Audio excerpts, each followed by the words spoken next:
नमस्कार दोस्तों, मधुर कथाएं चैनल पर एक बार फिर से आपका हार्दिक अभिनंदन है।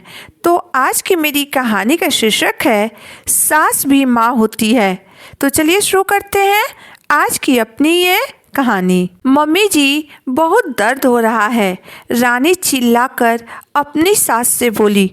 तो उसकी सास बिमला जी दौड़कर उसके पास आ गई और बोली, घबराओ नहीं बहू, गर्भावस्था में ऐसे छोटे मोटे दर्द तो होते रहते हैं। तुम्हारा तो अभी से यह हाल है तो बच्चा होने के बाद न जाने तुम्हारा क्या हाल होगा। बिमला जी ने जब रानी को समझाते हुए कहा तो रानी का चेहरा उतर गया और वह बोली, मम्मी जी, यह दर्द मेरे पेट में नहीं बल्कि पीठ और सर में हो रहा है। लगता है गैस बन गया है। रानी दर्द के कारण काफ़ी बेचैन थी। शायद गैस उसके सिर पर चढ़ गई थी। उसके पेट में भी अजीब सा महसूस हो रहा था। उसके पति रोहित ऑफिस के काम से शहर से बाहर गए थे। रोहित और रानी की शादी को 1 साल हो गए थे। रानी अपने पहले बच्चे को जन्म देने वाली थी और वह अपने ही शहर में अपने बच्चे को जन्म देने के बारे में सोच रही थी। रानी की माँ तो बचपन में ही चल बसी थी। सौतेली माँ को रानी से ज़्यादा प्यार नहीं था और उनके बच्चे भी रानी से कुछ खास लगाव नहीं रखते थे। वह तो रानी की किस्मत अच्छी थी कि रोहित ने उसे एक शादी में देख लिया था और उसने अपने घर वालों के सामने रानी के साथ शादी करने का प्रस्ताव रखा था। वैसे भी रानी की सौतेली माँ जल्द से जल्द रानी से छुटकारा पाना चाहती थी। जब रोहित के परिवार वाले रानी से शादी के लिए तैयार नहीं हुए तो रोहित ने उन्हें बिना बताए मंदिर में जाकर रानी से शादी कर ली।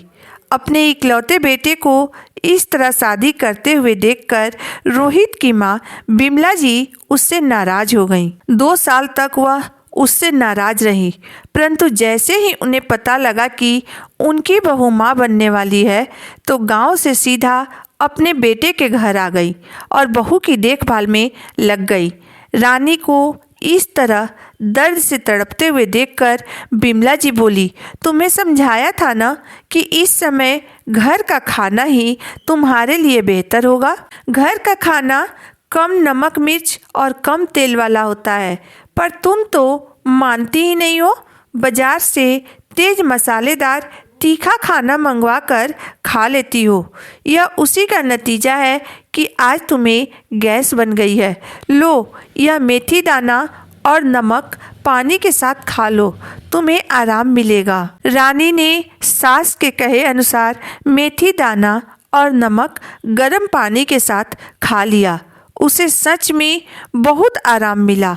अगले दिन रानी को फिर तीखा खाने को मन हुआ तो वह बिमला जी को बिना बताए बाहर से खाना ऑर्डर कर दी। जब शाम को बिमला जी मंदिर चली गई तो उसने वह खाना खा लिया। रात को फिर रानी की तबीयत खराब हो गई। तब रानी की सास बिमला जी थोड़ा गुस्साते हुए बोली, रानी, तुम मेरी बात मानती क्यों नहीं हो? इस हालत में शुद्ध और अच्छा खाना घर का खाना ही खाओ। इससे तुम्हारा बच्चा भी स्वस्थ रहेगा और तुम्हें भी कोई तकलीफ नहीं होगी। रानी को बिमला जी की बात बुरी लग गई।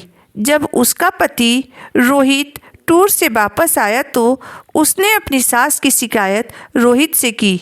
वह बोली, मम्मी जी हर बात पर टोका टोकी करती रहती हैं। मुझे अपनी मर्जी का खाना भी नहीं खाने देती हैं। हर वक्त मुझ पर नज़र रखती हैं। मेरा घर है, मेरा पति कमा रहा है तो मैं खर्च क्यों नहीं कर सकती हूँ? रानी ने बिना कुछ सोचे समझे अपने पति के सामने अपने मन की बात बोल दी। तब रोहित उसे समझाते हुए बोला, हाँ रानी, यह बात बिल्कुल सच है कि यह घर तुम्हारा है और तुम्हारे पति के कमाई से ही यह घर चलता है, परंतु तुम जिस तरह का खाना बाहर से मंगवा कर खा रही हो वह तुम्हारे और हमारे बच्चे की सेहत के लिए ठीक नहीं है। माँ अपने लिए नहीं बल्कि हमारे लिए ही डांट रही है, पर तुम्हें तो माँ की बात समझ में नहीं आती है। इस तरह के खाना खाने से न तुम्हें पोषण मिलेगा और न ही हमारे बच्चे को ताकत। तुम ताज़ा फल और सलाद और कम मसाले वाला खाना खाओ, माँ तुम्हें मना नहीं करेगी। क्या तुम्हारी अपनी माँ होती तो तुम उनका भी कहना नहीं मानती? माँ एक सास की तरह नहीं बल्कि तुम्हारी माँ की तरह तुम्हारी देखभाल कर रही है। अगर अपनी माँ बेटी को समझा सकती है तो फिर एक सास बहू को क्यों नहीं समझा सकती है? यह मत भूलो कि सास को भी तुम्हारी चिंता है, तुम्हारी फिक्र है, तुम्हारी माँ से कहीं ज़्यादा, क्योंकि तुम्हारे कोख में उनका अपना वारिस पल रहा है। तुम माँ के हर बात को बुरे नज़रिए से क्यों देख रही हो? तुम अगर माँ को अच्छी नज़र से देखो तो तुम्हें नज़र आएगा कि वह तुम्हारा भला ही चाहती हैं। जैसे ही उन्हें तुम्हारे माँ बनने की खबर मिली, वह सब नाराज़गी भूलकर तुरंत हमारे पास दौड़ी हुई चली आई और मुझे यही कहने लगी कि बहू के तो माँ भी नहीं है, मुझे तो उसकी माँ और सास दोनों का फर्ज अदा करना होगा। रोहित की बातें सुनकर रानी की नज़रें शर्म से झुक गई। उसे अपने व्यवहार पर काफ़ी पछतावा हो रहा था। रानी ने तुरंत अपनी सास बिमला जी के पास जाकर उनसे माफ़ी मांगी और बिमला जी ने भी उसे गले से लगाकर माफ़ कर दिया। अब रानी वही खाती पीती थी जो बिमला जी उसे खाने के लिए कहती थी। कुछ दिन बाद रानी ने एक स्वस्थ बेटे को जन्म दिया। तब बिमला जी उसे दुलारते हुए बोली, रानी, तुमने जो संयम 9 महीने रखा वैसे ही खान पान बच्चा होने के बाद भी रखना, क्योंकि बच्चा तुम्हारा दूध पिएगा। तुम अच्छा और पौष्टिक खाना खाओगी तो इसे भी पूरे पोषक तत्व मिलेंगे। मैं अब यहाँ ज़्यादा दिन नहीं रुक सकती हूँ, गांव की खेती बाड़ी भी संभालनी है। वहाँ कोई नहीं है। तुम्हारे ससुर जी के नहीं रहने के बाद सब कुछ मैंने अपने बल पर खड़ा किया है। कब तक मैं पड़ोसियों के भरोसे यहाँ बैठी रहूँगी? तब रानी थोड़ा उदास होते हुए बोली, मम्मी जी, आप थोड़े दिन और यहाँ रुक जाइए ना। तब बिमला जी बोली, नहीं बहू, जब तक मेरे हाथ पैर चल रहे हैं मैं किसी पर बोझ नहीं बनना चाहती हूँ। मैं अपना काम खुद करना चाहती हूँ। जब हाथ पैर नहीं चलेंगे तब तो मुझे तुम्हारे पास ही आना है।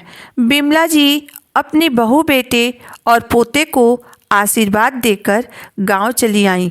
रानी अपनी माँ सम्मान सास को तब तक देखती रही जब तक वह उसकी आंखों से ओझल न हो गई। दोस्तों, सास अगर डांटे और समझाए तो बहू को बुरा लगता है, परंतु माँ कुछ कहे तो बेटियाँ आसानी से मान लेती है। दोस्तों, सास भी अपनी बहू का भला ही सोचती है और कभी कभी बहू को सास की बात भी माननी चाहिए, क्योंकि सास भी बहू के माँ सम्मान ही होती है। वह भी अपनी बहू का अपनी बेटी जैसा ही ख्याल रखना चाहती है। दोस्तों, इस कहानी को लेकर आपकी राय क्या है, आप मुझे ज़रूर बताइएगा। अगर आपको मेरी कहानी अंत तक पढ़ने और सुनने के बाद पसंद आई हो तो मेरे वीडियो को लाइक कर दीजिएगा, चैनल को सब्सक्राइब कर दीजिएगा। तो फिर मिलते हैं एक नई वीडियो, एक नई कहानी के साथ। तब तक के लिए धन्यवाद।